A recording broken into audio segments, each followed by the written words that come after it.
विकास और जनता के कल्याण के लगातार काम कर रहे हैं, लेकिन कहते हुए तकलीफ होती है। कांग्रेस के हाथ से सत्ता चली गई तो वो बौखला गई और कांग्रेस के राष्ट्रीय अध्यक्ष जैसे पद पर बैठे हुए व्यक्ति माननीय नरेंद्र मोदी जी का अपमान कर रहे हैं। उनको कहा कि वो जहरीले सांप। मेरे बहनों और भाइयों, नरेंद्र मोदी जी जनता की सांस है, हिंदुस्तान की जनता की सांस। जन जन के मन में बसे हुए नरेंद्र मोदी जी और जनता की भलाई और कल्याण के काम कर रहे हैं। वो जनता की सांस भी है, वो जनता की आस भी है और वो भारत का विश्वास भी है। लेकिन उनके बारे में कैसी कैसी बातें की जा रही है। कभी मौत का सौदागर कहते हैं, कभी नीच कह के पुकारते हैं, लेकिन नरेंद्र मोदी जी सारा जहर पी के भी नीलकंठ बन जाते हैं और भारत की जनता के कल्याण के काम लगातार करते रहते हैं।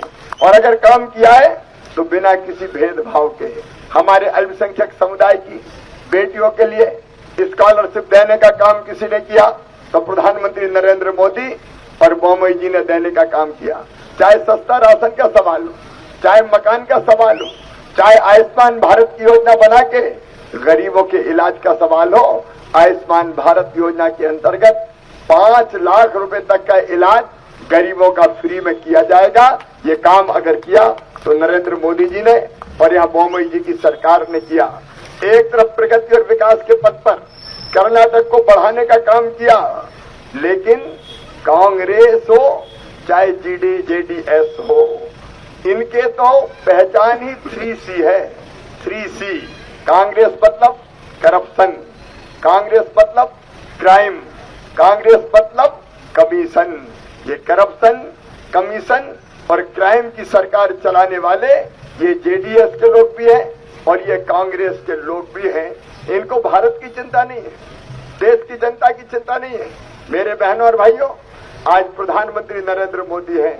आप जानते हैं यूक्रेन का और रूस का युद्ध हुआ, हमारे बच्चे वहां फंस गए थे।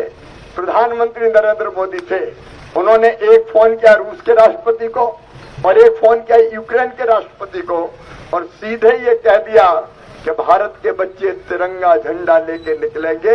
जब वो तिरंगा लेके निकले तो युद्ध बंद हो जाए, युद्ध विराम हो जाए। भारत के बच्चे तिरंगा लेके निकले तो रूस की भी तोपें रुक गई और यूक्रेन ने भी युद्ध विराम कर दिया और तिरंगा लेके भारत के बच्चे सुरक्षित बाहर निकाल के आ गए। हमारे पीछे पाकिस्तान और बांग्लादेश के बच्चे भी आ गए। ये आज का भारत है।